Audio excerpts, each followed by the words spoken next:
Assalamualaikum warahmatullahi wabarakatuh. Alhamdulillahirabbil alamin wa bihi nasta'in ala umurid dunya waddin. Wassalatu wassalamu ala asrafil anbiya'i wal mursalin sayyidina wa habibina wa syafi'ina wa maulana Muhammadin wa ala alihi wa sahbihi ajma'in, amma ba'd. Ayo hadirun, anakku sekalian dimanapun kalian berada, puji syukur mereka haturkan kepada Allah Subhanahu wa taala. Selawat serta salam marilah kita curahkan kepada baginda Nabi besar kita Muhammad sallallahu alaihi wasallam. Anak-anakku sekalian dimanapun kalian berada, pada pertemuan kali ini kita akan bahas tentang perilaku jujur dan adil. Pertemuan yang ketiga, materi yang ketiga pada semester pertama. Walaupun di babnya ini menunjukkan bab ke-6, namun ini pertemuan yang ketiga. Kita akan membahas tentang perilaku jujur dan adil, termasuk sikap yang terpuji. Sikap terbagi menjadi dua, ada sikap yang terpuji, ada sikap yang tercela. Akhlak mahmudah dan akhlak mazmumah. Pada pertemuan ini kita akan bahas tentang akhlak mahmudah, yaitu jujur dan adil. Jujur dan adil termasuk akhlak mahmudah atau sikap yang terpuji.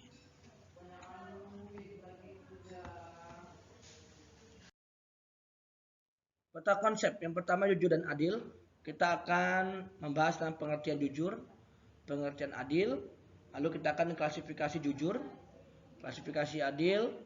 Kita akan membahas hikmah berperilaku jujur, hikmah berperilaku adil, serta implementasi hidup beberapa perilaku jujur dan adil.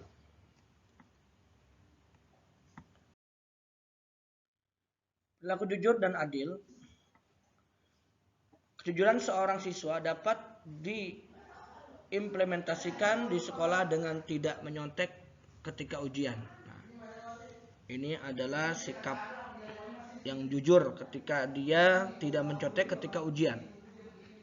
Ketika ujian dia melakukan atau mengerjakan soal-soal dengan tidak mencontek, termasuk adalah kejujuran. Jadi kalau kalian sudah melakukan kegiatan mengerjakan soal tidak mencontek, termasuk adalah kalian berlaku jujur. Pengertian jujur. Jujur sikap yang dimiliki seseorang yang senantiasa berpijak pada kebenaran, terhindar dari indikasi kemunafikan, kepalsuan, rekayasa, basa-basi, kepura-puraan, dan perbuatan manipulatif. Allah memerintahkan hambanya agar senantiasa berkata dan bersikap jujur kepada siapa saja dan di mana saja. Dalam Al-Quran surat Al-Ahzab surat ke-33 ayat 70. Makasih Vera.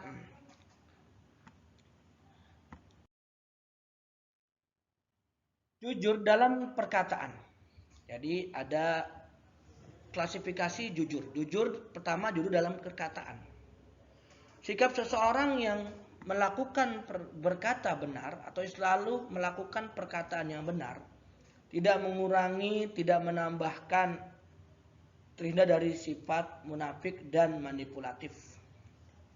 Kenapa terhindar dari sifat munafik? Karena kata Rasulullah dalam hadisnya, ayatul munafiki salasun. Ciri-ciri atau tanda-tanda orang munafik ada 3. Yang pertama, idza hadasa kadzaba. Yang pertama, apabila dia berkata, dia berdusta, kata Rasulullah. Yang kedua, wa idza wa'ada akhlafa. Wa idza wa'ada akhlafa. Apabila dipercaya dia berkhianat. Ya. Wa idza tumina khana. Apabila dia dipercaya, apabila dia amanahkan, dia mengingkari. Yang pertama, dia apabila dia berkata, dia berdusta. Yang kedua, wa idza wa'ada akhlafa, apabila dia berjanji dia mengingkari. Yang ketiga, apabila wa idza tumina, apabila dia dipercaya, diamanatkan, khana, dia mengingkari, ya. Berjanji dia ingkar, dipercaya dia khianat. Nah, berkata dia bohong, ya. Berjanji dia ingkar, dipercaya dia berkhianat, kata Rasulullah. Idza wa'ada akhlafa wa idza tumina khana. Idza hadasa kadzaba wa idza wa'ada akhlafa wa idza tumina khana. Apabila dia berkata berdusta, apabila berjanji dia mengingkari, apabila dia dipercaya dia berkhianat. Nah, itu adalah ciri orang munafik sesuai dengan apa yang dikatakan Rasulullah SAW. Yang kedua, jujur dalam perbuatan. Sikap seseorang yang selalu sesuai antara perkataan dan perbuatan. Nah, kalau dia sesuai dengan sikapnya, sesuai dengan perkataannya, dan atau perbuatan sesuai dengan perkataannya, nah itu adalah jujur, ya. Apa adanya, ya. Lanjutnya, hikmah berperilaku jujur. Yang pertama, bernilai ibadah. Yang kedua, mendatangkan pahala. Yang ketiga, memberikan ketenangan batin. Yang keempat, memiliki keberanian yang tinggi. Yang kelima, mendapat kepercayaan besar. Yang keenam, menegakkan norma dan sendi-sendi kebaikan dalam kehidupan. Yang terakhir, memperkokoh proses berbangsa dan bernegara. Ini hikmah kita berperilaku jujur, ya. Selanjutnya, implementasi perilaku jujur. Yang pertama, di sekolah, orang yang jujur tidak menyontek ketika ujian, membayarkan SPP dengan teratur dan sebagainya. Di rumah, orang yang berkata jujur ketika ingin keluar rumah, menepati janji ketika berjanji dengan orang tua. Di masyarakat, berkata jujur dan tidak berdusta ketika berkomunikasi. Nah, ini adalah sikap, ya, jujur. Di rumah, di sekolah, di rumah, di masyarakat, ini harus kita terapkan. Orang yang banyak berbuat bohong, dalam sebuah maqalah dikatakan, man qala sidquhu qala sadiquhu. Barang siapa yang sedikit kejujurannya, maka sedikit temannya. Ada sebuah kisah seorang pengembala yang selalu melakukan kebohongan. Pengembala kambing, ya. Ketika itu dia melakukan kebohongan. Yang pertama, ketika dia sedang melakukan pengembalaannya di sebuah ladang atau sawahan atau kebun, dia melakukan kebohongan kepada warga masyarakat sekitar dengan melakukan kabar yang palsu. Dia melakukan seperti memberikan kabar yang palsu bahwasanya ada sebuah serigala yang akan menerkam pengembala atau kambingnya atau dombanya. Ketika itu dia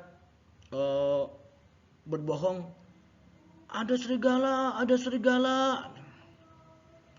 ada serigala. Nah, seketika orang-orang kampung pada mendekat untuk membantunya. Namun ketika orang-orang kampung atau warga sekitar hadir ke tempatnya, tempat pengembalaannya, seorang pengembala tadi tertawa, haha, kalian tertipu semua.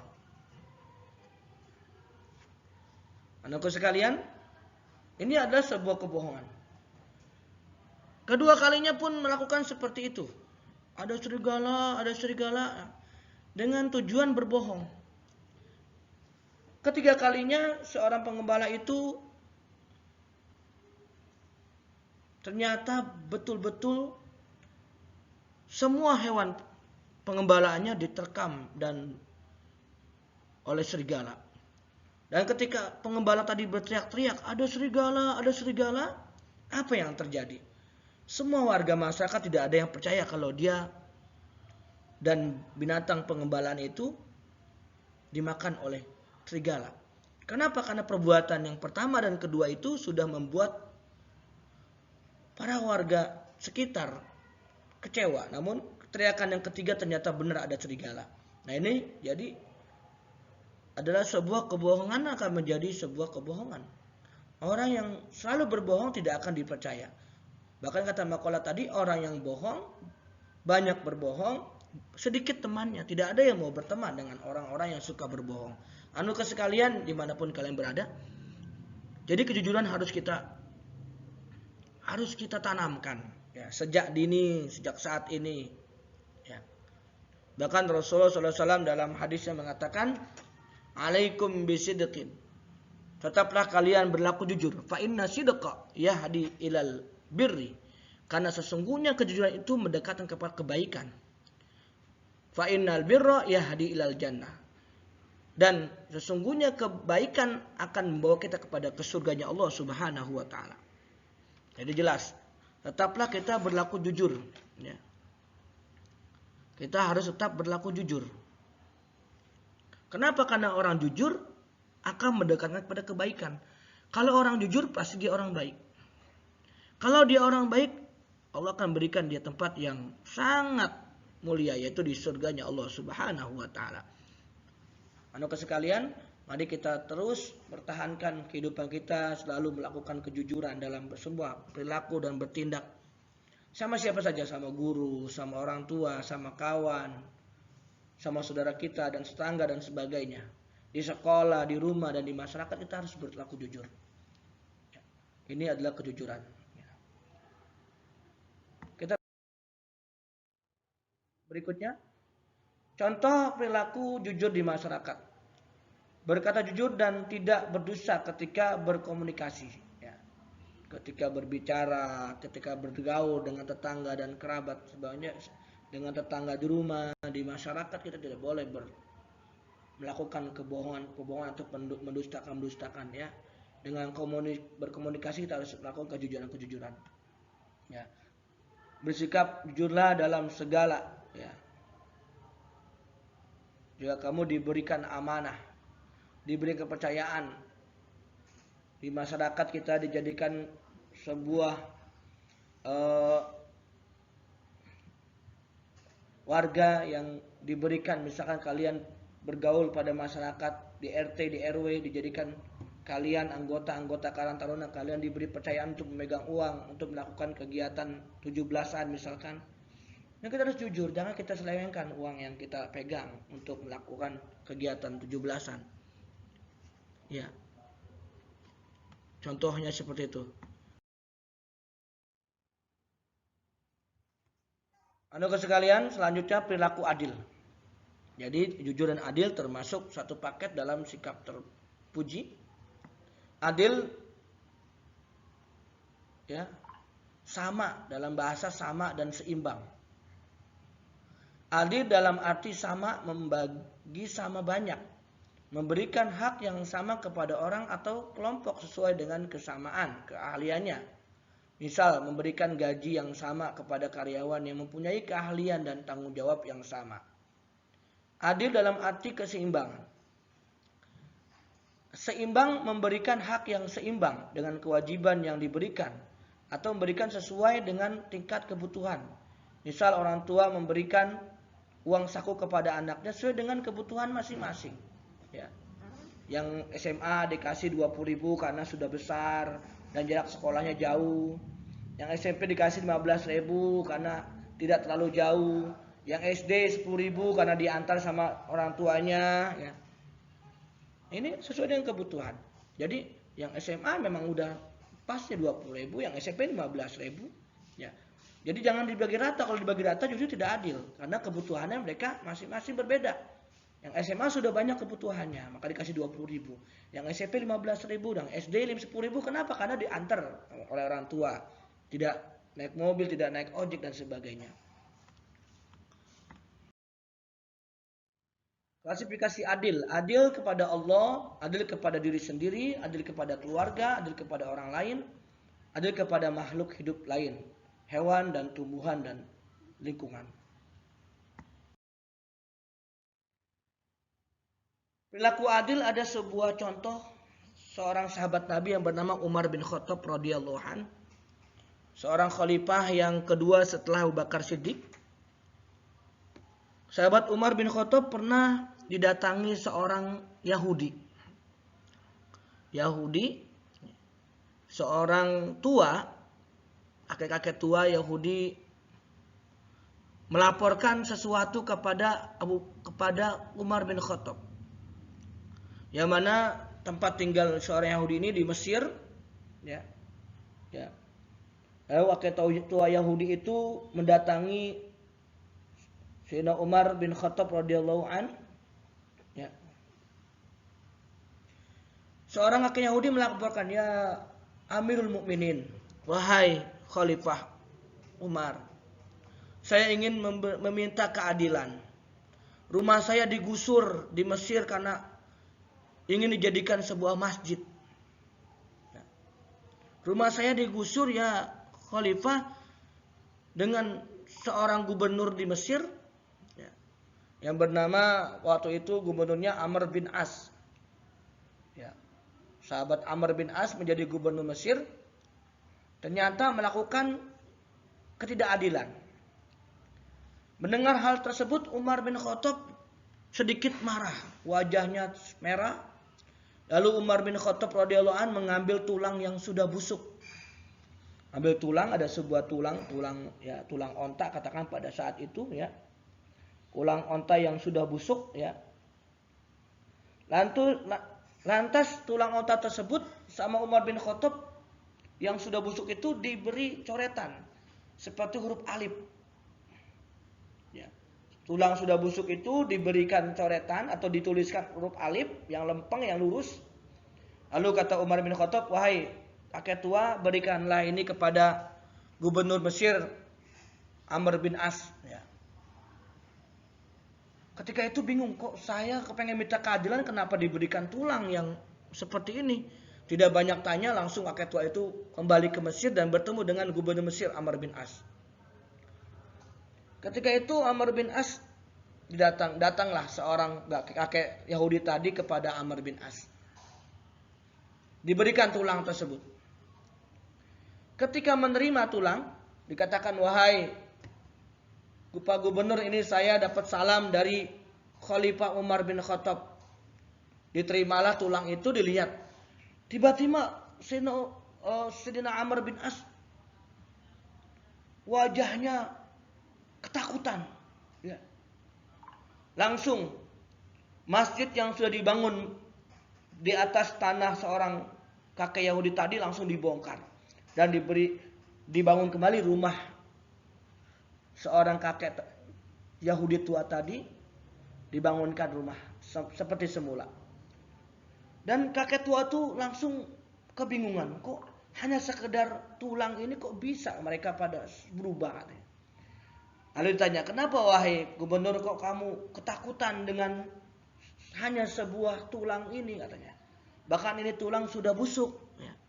Lalu gubernur Amr bin As mengatakan, wahai kakek, bahwasanya tulang ini mengabarkan kalau kita nanti akan menjadi seperti tulang ini di dalam kubur. Tulang yang sudah busuk. Lalu apalagi? Di tulang ini ditulis oleh Sayyidina Umar, Khalifah Umar bin Khattab, huruf alif. Apa tanda alif? Alif adalah sebuah kelurusan. Kita harus adil. Baik sama muslim maupun muslim, baik sesama orang-orang yang hartawan maupun orang-orang yang di bawah garis kemiskinan, kita harus adil. Jadi sehingga kakek tua tadi mengabarkan bahwasanya saudara Khalifah Umar bin Khattab adalah orang yang sangat adil dalam memperlakukan warga masyarakatnya. Dia tidak memandang baik dia seorang Yahudi maupun Nasrani maupun Muslim. Kalau dia seorang pemimpin maka harus adil. Ya. Jadi anak sekalian, contoh perbuatan adil sudah dilakukan oleh sahabat Umar bin Khattab, sahabat-sahabat yang lain. Di zaman-zaman sahabat, zaman Rasulullah, zaman nabi-nabi terdahulu. Ini adalah contoh yang sangat mulia. Ya. Anak sekalian, tetaplah kita berlaku adil. Hikmah berlaku adil yang pertama menjadi pribadi yang beriman dan bertakwa kepada Allah Subhanahu wa taala. Yang kedua disegani dan dipercaya oleh masyarakat. Kalau kita adil, kita akan disegani seperti Sayyidina Umar bin Khattab, dari kalangan Nasrani, Yahudi maupun Muslim disegani karena berlaku adil. Menciptakan keamanan, ketentraman dan kenyamanan dalam kehidupan bermasyarakat. Mempererat ali suatu rahim, persaudaraan dan persatuan. Nah, ini hikmah daripada adil. Hikmah dari berperilaku adil. Implementasi perilaku adil dalam kehidupan kita, yang pertama adil dalam mendamaikan perselisihan. Mendamaikan perselisihan dengan sikap adil, tidak memihak ke salah satu orang. Adil dalam berkata benar dan sesuai dengan realita yang ada. Adil walaupun terhadap musuh, memberikan ruang berbicara kepada musuh atau lawan, mengakui kelebihan lawan. Ini adil. Terbiasa berperilaku adil, jujur dan adil sejak dini. Nah, kita harus membiasakan diri sejak dini berkata jujur. Berkata jujur merupakan kunci kehidupan dalam bermasyarakat. Kejujuran dan keadilan akan membuat seseorang dihormati orang lain. Sebaliknya, kebohongan dan ketidakadilan akan membuat seseorang dibenci, dihina dan tidak dihormati orang lain. Sampai jumpa pertemuan pada hari ini. Jujur dan adil, semoga kalian dapat memahami dan dapat mengimplementasikan dalam kehidupan sehari-hari, menjadi seorang muslim yang jujur, menjadi seorang muslim yang adil, menjadi seorang siswa yang baik, menjadi seorang siswa yang soleh, menjadi seorang siswa yang berperilaku yang baik dalam kehidupan sehari-hari. Tentunya berperilaku adil dan jujur, atau jujur dan adil dalam kehidupan sehari-hari. Terima kasih, semoga sukses, sehat selalu, jangan lupa beribadah kepada Allah Subhanahu wa taala. Semoga apa yang kita niatkan, apa yang kita mohon kepada Allah, Allah kabulkan. Mari kita akhiri dengan baca Ummul Quran Suratul Fatihah. Semoga-moga Allah berikan kita selalu kesehatan, keafiatan. Allah berikan kita perlindungan dari bencana, musibah, virus corona dan sebagainya. Allah berikan apa yang orang tua kita inginkan. Kita doakan juga buat orang tua kita yang ada di rumah.